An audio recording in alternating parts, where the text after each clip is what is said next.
raket tenis Dunlop sepelong shock block. Tengok elok, apa baru, sebab tak guna benar. Okey, ni pemegang dia. Pemegang dia ni, yang balik pemegang ni dia dah turun color lah.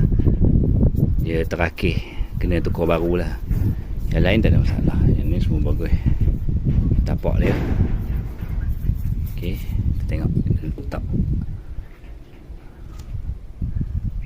Okey, kita tengok batang dia. Sepelong. Apa tulis lagi ni?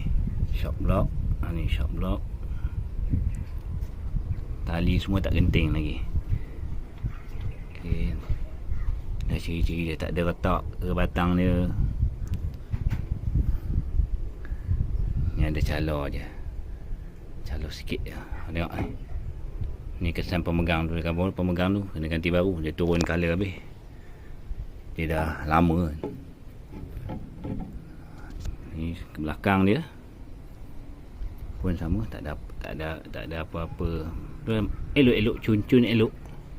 Semuanya ciri-ciri dia semua cun elok.